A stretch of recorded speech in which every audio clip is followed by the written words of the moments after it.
Hello there. Welcome to the Path to Better A1C podcast. I am your host, Jenny Pena. I'm a national board certified health and wellness coach, a diabetes prevention program lifestyle coach, and the creator of the A1C Reset Protocol, which is my 12-week program that has helped many individuals balance their blood sugar, lower their A1C, and restore their energy. And today I have a very special guest, and I have been very excited. I have Kruti. She is an Ayurvedic wellness practitioner, and she is going to give us a lot of great information about Ayurveda. And I am so excited and honored to have her here today. So I'm going to let her introduce herself and say a little bit about why she does what she does and a little so that you will get to know her. Hello, everyone. Thanks, Jenny, for having me here on your podcast. I am NBC-HWC and I am a certified Ayurvedic wellness practitioner. Why I do what I do? It's a long story, but to cut it short, growing up in my childhood, I was always body shamed by others, including my own people, and I was forced to do diets, crash diets. Every year, my mom would come up with a new crash diet, and I would be forced to do that. And I will lose some weight, and then I'll gain more back, and I'll lose some, and I'll gain more back. And new again, 6 months later, we'll start with something new. That completely ruined my metabolism. Then I saw my dad suffering from type 2 diabetes. I lost him in 2014. Before he passed away, he had several complications from type 2 and he even had to get his leg amputated. So that was my turning point in my life, and I decided to start studying nutrition. So I went to Cornell, got my certificate in nutrition and healthy living. I started implementing I learned there, and I was so excited, I remember. And then I'm like, wait, it doesn't make sense. My husband is eating the same thing. I am eating the same thing. We are exercising together. I'm exercising more than him. He's losing more weight than I am. So, why is that so? If just a weight loss is calorie intake minus calorie expenditure, and if you are in deficit, you would lose weight. Then why two people having same kind of food, same amount of food, doing same exercise are losing different amount of weight? So that didn't make sense. I decided to dig in further, and that's when I came across Ayurveda. Now going back to my college days, I had even gotten admission in Ayurvedic Medical College to become an Ayurvedic doctor. But at that time, that was not the trend in India, and the trend was microbiology and immunology and all those things. So I rejected that admission and I went ahead and did my master's in microbiology and biotechnology. Came here to US and like several years after that, going back again to Ayurveda. It's like life seems like a full circle. That's amazing. Western medicine has a different approach. That's why I'm so fascinated by Ayurveda, and I can't wait for you to Yeah. explain a little bit about that. Now, for those that must be like, what is Ayurveda? Would you explain the full concept and the approach and explain the doshas? I would love for the audience to hear the basics so they can get an understanding as to, okay, what is Ayurveda and how it can actually help me? Why is this important? Absolutely. So Ayurveda is very similar to traditional TCM, traditional Chinese medicine. And I call it TIM, traditional Indian medicine. It's a 5,000 plus years old medicine, maybe more. I would say it was written in our Vedic scriptures, so maybe hundreds of thousands of years old, passed on to humans directly from gods. That's what we believe, and that's how we approach it. So even if before we start an Ayurvedic treatment, we'll say a small prayer, thank the God who gave us this wisdom, and the god is God Dhanvantari. That's what Lord Dhanvantari gave this wisdom to humans. And the basic principle or fundamental of Ayurveda is that it believes that in nature we all are made up of five elements, including this tree outside my window, and the river, and the lake, and the pond, and humans, and insects, and everything. These five elements are air, water, fire, earth, and space. Okay. So when these five elements come together, they form doshas. So we all have all these five elements in our body because without that we cannot perform, function or live. But at the same time, some people have predominance of certain elements and others have predominance of some other elements. So people from these five elements, three doshas are formed. We call it vata, pitta, kapha. Okay. So people who have predominance of air and space, they are called vata. People with vata constitution. People who have predominance of fire and water, they are called pitta constitution, and people who have predominance of earth and water, they are called people kapha constitution. So these are the doshas. How do you know? You will probably have to go to an Ayurvedic practitioner, but based on different things and based on blood sugar management or weight loss, are there certain things that maybe people can pay attention and almost give them an idea as to, okay, I think I probably fall into this category?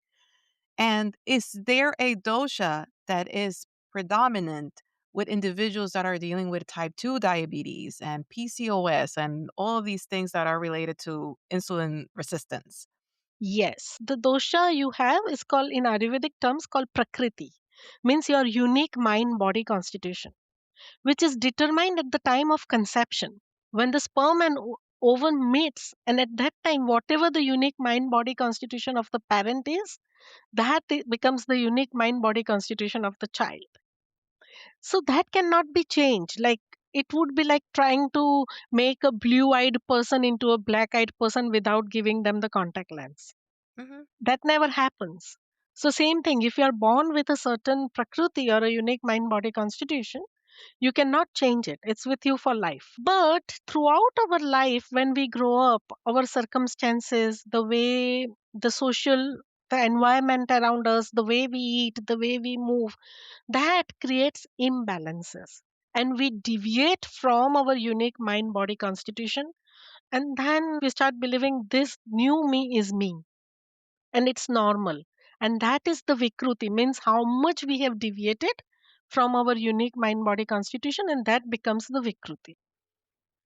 So, people with Kapha Prakruti or Kapha Vikruti are more prone to insulin resistance, PCOS, and any kind of growth. So, Kapha is a dosha which is from earth and water. It is responsible for stability, structure. When it is balanced, these people are very grounded, they are nurturers, they love to take care of others, they are calm, they are quiet, take up any task and do not give up. They are the ones who will see the task till the end, make sure it's finished. They have great strength, they have great resilience. And when you look at them, don't look at the fat, go beyond the fat. So their bone structure is wide, they have Okay. wider bones compared to other two. So that's how I figure out whether the person is kapha by birth or they have a narrow bone structure but they have a lot of fat. Means the kapha is the vikruti, not the prakriti. Interesting. How does food, nutrition, and habits, how does that play a part into keeping your dosha balanced? Because I know that there may be certain things that if you are this constitution, you should be eating more of these foods, or maybe you should have this type of routine. Can you speak a little bit about that? Sure, definitely. So I tell my clients Ayurveda is a common sense medicine approach. We all know like increases like. So if somebody is a kapha, we are talking more about pre-diabetes, PCOS, which is mainly kapha related. So I'm going to keep bringing kapha example. Now, but if you want, I'll also give you how to identify Vata and Pitta people in the world. Sure. Just in Uh, case if there's anybody that is that constitution, why not? We have many people in the audience, so yes, please. so Vatas are mainly predominance. People who have predominance of Vata dosha, they are thin and they are lanky. They will never build muscles. No matter how much they will go to gym and lift weights and eat protein, they will not build much muscles. They are always thin and lanky. They will not gain weight.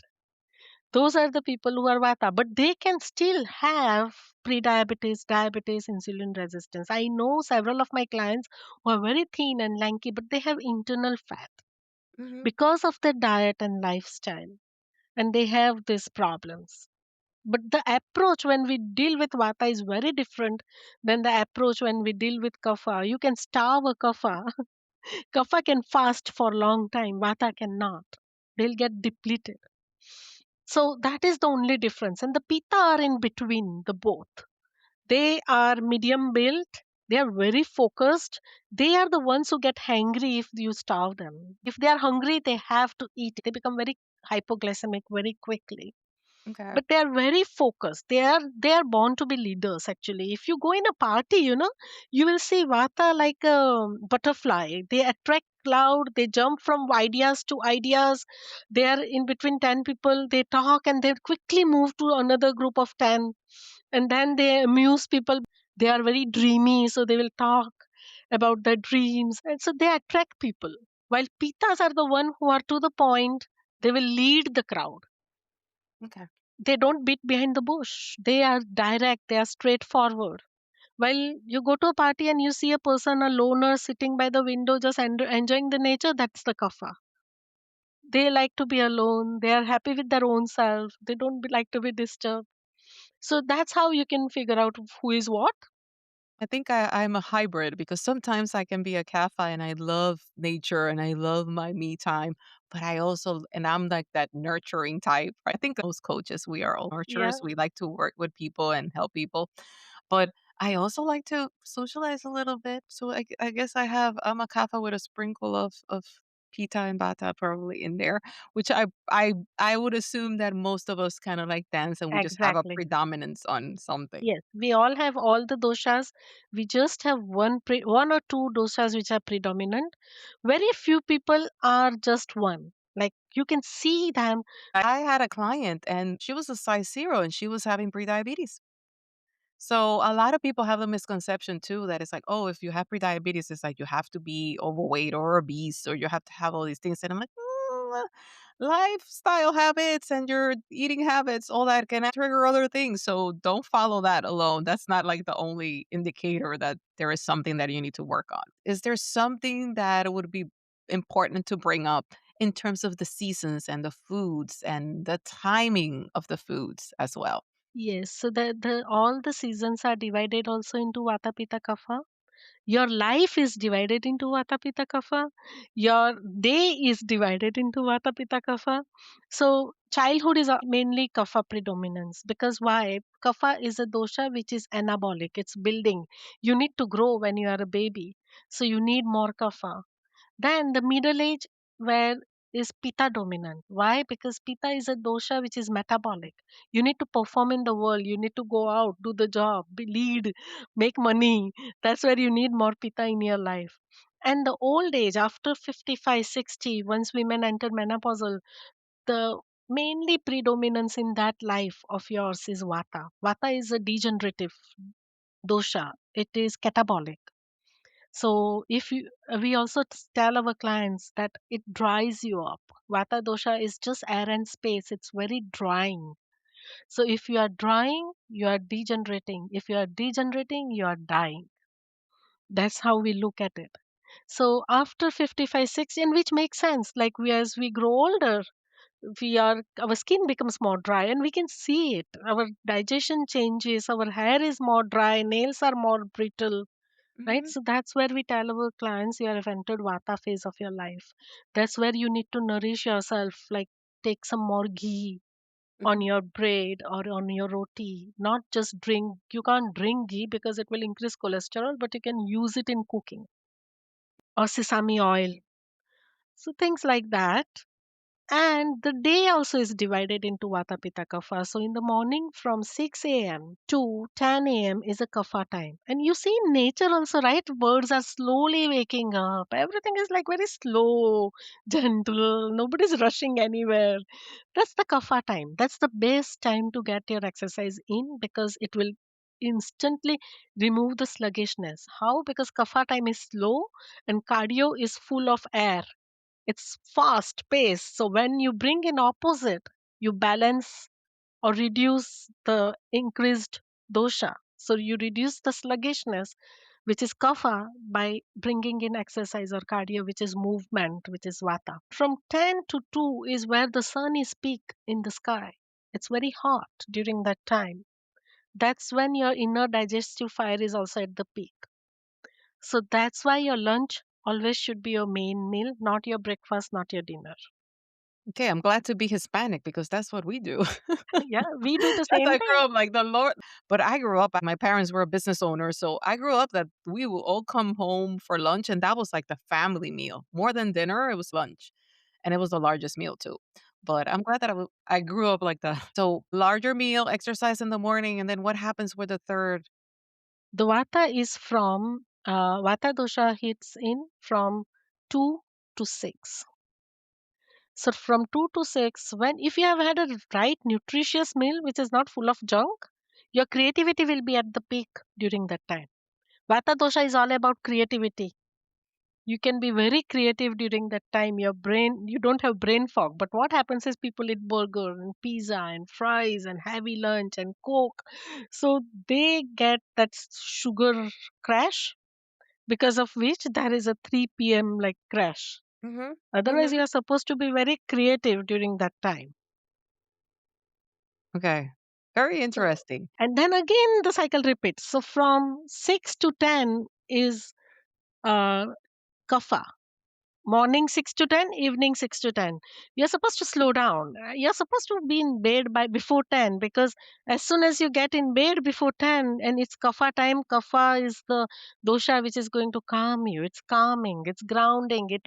You can say the melatonin is at peak during that time, because melatonin is also calming, grounding.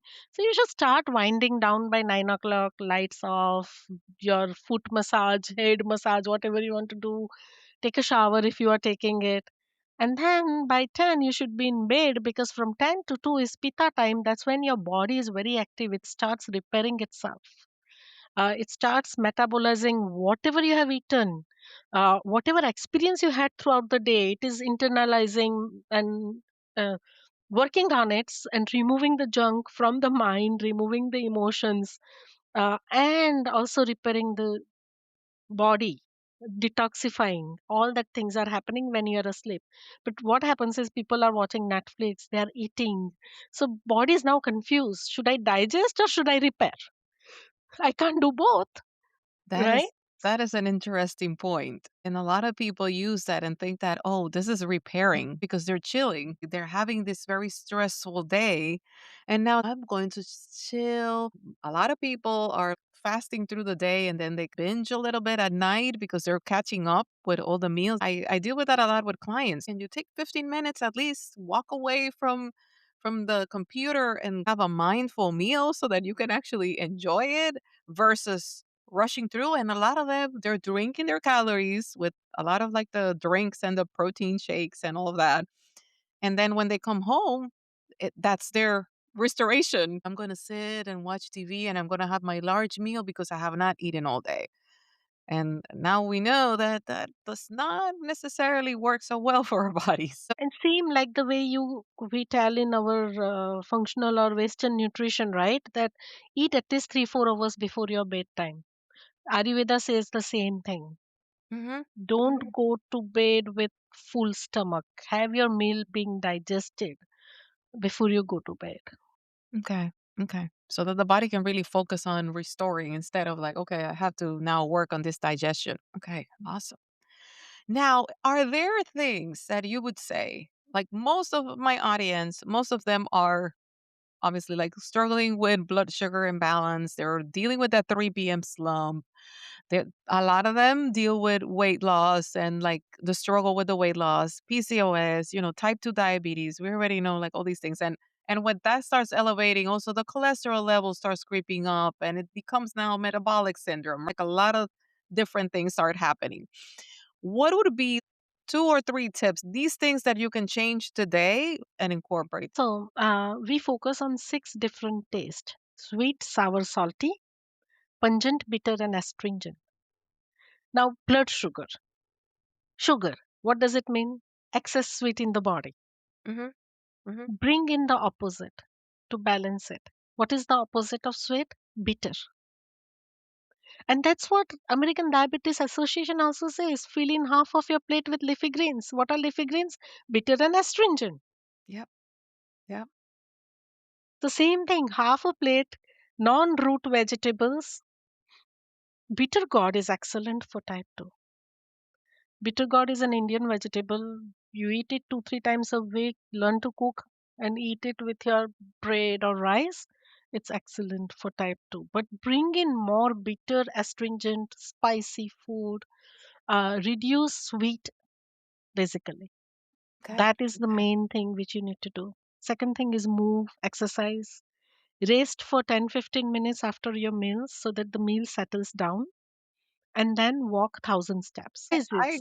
I recommend that also, and it is proven there are studies out there that even and I'm like, it doesn't have to be intense. A lot of people think that they need to do these high intensity workouts and they have to be at the gym for 2 hours, or they will be like, I cannot exercise because I don't have money to go to the gym, or I don't have money to do this. And in my mind, I'm like, okay, like you can incorporate 10-minute walk after your lunch, and that is gonna help with your insulin sensitivity.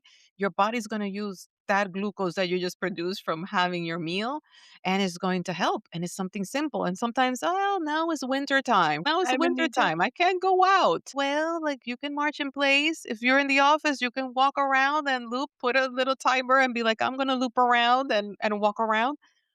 Be creative. Sometimes I tell them, even at night, find a playlist, get a couple of songs. If you have your kids, make it into a family time, do a little dance and move. It may help create that insulin sensitivity. A lot of people are resistant to that. Okay, Yeah. so we already know about meals, the steps. What is like the third tip that you want to share? So, afternoon napping is a big no for people who want, in Ayurveda, for people who want to lose weight, who want to balance the blood sugar. Because afternoon napping is going to increase their insulin resistance. What I tell my clients is climb stairs up and down. If you don't want to walk, climb stairs 10 times. Go up 10 times, come down 10 times. Park Mhm. your car at the farthest place in your office and in the mall so that you have to walk to the office, right? Instead of taking elevator, take stairs. Some simple shifts. Help your family in doing dishes and household chores. That itself, like help your wife, you will build good relationship. Happy. Yeah, she'll be happy, marriage will be better, and you will keep moving. Yeah, absolutely. Oh, so I know that you shared a lot of great information. I would love for people to get to know a little bit about you, about Kruti. So, what is your morning routine? Okay, Ayurveda says wake up before 6. I have never been able to wake up before 6. But I do wake up by 7. I am a kapha pita kind of person, and I am in bed by 10:30. I don't stay up long, but I do wake up by 7. Okay. But after I wake up, I brush my teeth, I do my tongue scraping, and then I do abhyanga. In winter, I do it every day. In summer and warmer months, on the weekends. But I take like nice sesame oil, organic, and I do self massage all over my body. Then I have my bathroom has nice heating, like it always is warm compared to rest of the bedroom.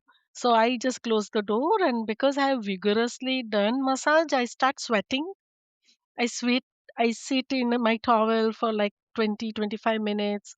That's the time where I am doing mild stretches, or I am listening to my favorite spiritual leader to start my day right. Some 10-15 minutes spiritual talk. Then I shower, come down. Once I come down, I have my first drink, but I Okay. will have something warm. Then I'll do nasya, which is like medicated oil in the nostrils, Okay. 2-3 drops of nasya. Then I do my mindful breathing or pranayama, then oil pulling, and then I make fresh breakfast. I never start working before 12. Morning time till 12 is my time. Because I don't work on weekends, I work in evenings. Most Mhm. of my clients are working, so they need me to be present after their work. Yep. Yep. I can So, relate. yeah, so then I do meditation, I do some gentle yoga stretches, and then I have my breakfast. Soaked, overnight soaked and peel almonds, and 5 soaked and well rinsed walnuts. So that is something which does get into my system in the morning with my warm water. Uh, and then my breakfast is at 10:30, 11, which is like brunch, and then directly dinner, no lunch. What is your guilty pleasure? Is there Oh my something that God. you are A like, lot. I don't have it every day, but I'd still have it? I love pizza. Love a good pizza. There are a lot of foods. I am a foodie. There are a lot of foods which I love, and that's why I feel sometimes my clients are very happy with me because I'll find healthy substitutes for them because I am a foodie. I love cooking. I love eating. Mm, but what I do when I am having pizza, I would have a big bowl of steamed veggies, broccoli, carrots, cauliflower, seasoned with salt, pepper, lemon first, Yep. and That's what then I do, and that's what I tell my clients. You can have the pizza. Let's figure how you can incorporate the pizza and balance that meal. Like, how are you gonna get some protein in there? How are you gonna get some non-starchy vegetables before? But yeah, pizza is delicious. Okay, what else? and What I else? teach my clients to make pizza at home.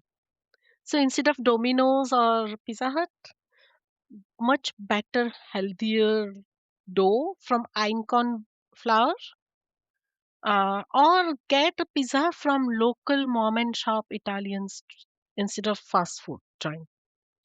I love so many food. I love Mexican food a lot because it's very close to that spicy level of Indian spices which we are used to. So I love burritos and tacos and burrito bowl, and I try to make everything at home.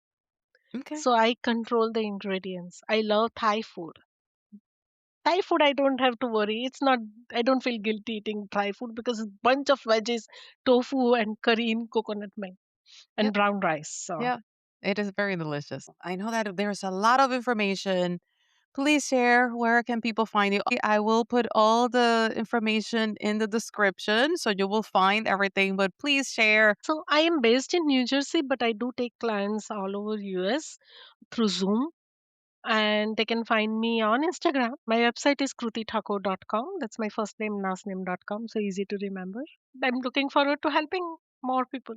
Awesome, awesome. So I will put everything on the show notes. Now, one last recommendation. If there's like one thing, it's like if you don't do anything else, the moment that this podcast is over, at least try to do this one thing. What would be that one thing to help with your blood sugar?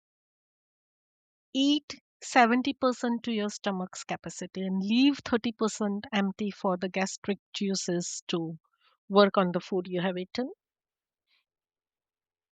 And if you're Very eating heavy meal like fried food, eat only 50% to your stomach's capacity.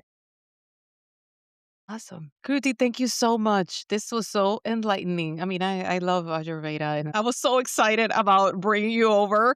And I'm just so glad that we finally made it happen. But thank you so much. It was such a pleasure. And hopefully we'll get to bring you again in the future. Thank you. Thank you for having me. I appreciate it. I appreciate all you do, Jenny. I hope that you have enjoyed this treat. Listen again if you need to write down some notes. She provided a lot of information. And as always, every Friday, you have a brand new episode getting that science broken down into a way that you can understand and some simple strategies so that you can balance that blood sugar, lower that A1C, and build your health. Because obviously, like when you are healthy, you can live your best life, enjoy your family, and all the blessings that you have around you. Have an amazing rest of your week. Until the next one. Bye.